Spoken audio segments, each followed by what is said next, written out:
Are you the cooking of the hotdog of my son? Listening. So, hi guys! Good afternoon! So, today is Sunday at galing ako sa Bacala guys. Bumili ako ng gulay. So, marami akong gulay dala guys. Meron akong upo at meron din ako dyang ampalaya guys kasi medyo mura ngayon. Minsan lang tayo makabili ng gulay kaya minsan susulitin na natin. So, nakakita din nga ako guys ng sitaw. Ang sitaw guys is 5 real.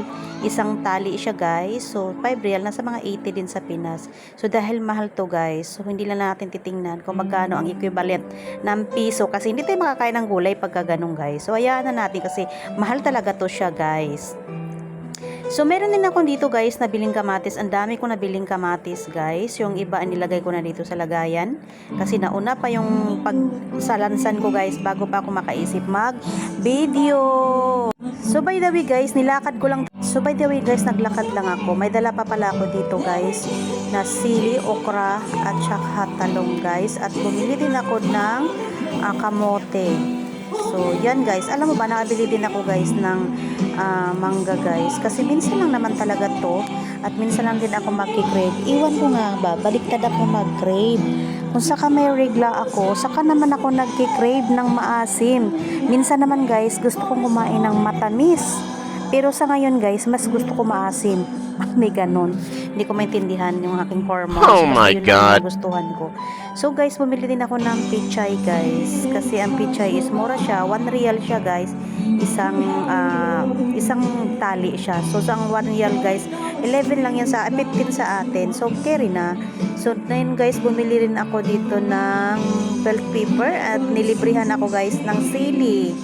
Yun, binigyan ako nyo ng sili guys. Then meron din tayong patula. Ito yung opo, ito yung patula. So minsan kasi guys, gusto ko na magmiswa naman. Tapos yung miswa, ihaluan mo lang siya ng baseball or kikiam guys. Then lagyan mo siya ng patula, yummy na. May sabaw ka na, ganun lang. So by the way guys, dinamihan ko talagang kamatis guys. Marami yan guys, di ko lang pinakita kasi mahilig ako sa kamatis guys at minsan kakain ako ng kamatis lang ang ulam. So by the way guys, ito nagluluto na nga ako. Ginisa ko na yung aking hipon dyan guys, sibuyas, bawang, luya, mas maraming luya at maraming kamatis. Ang bala ko nito guys is sinigang, pero duda ko hindi to sinigang kasi walang maasim.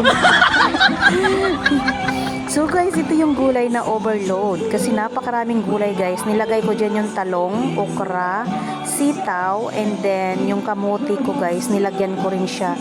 Then may sahog yan siyang hipon guys, and then yun ng isda, nagperito ako ng isda, din hinalo ko dyan. Overload talaga sa gulay guys. Kailangan nating maggulay kasi nagkakaedad na tayo guys. Hindi pwede laging perito na lang o laging iga. Dapat maggulay-gulay tayo para yung digestion natin is maganda siya. So by the way guys, maganda naman yung digestion ko kahit medyo matimbang ako guys or medyo matiyanin ako, pero man digestion ko guys is maganda.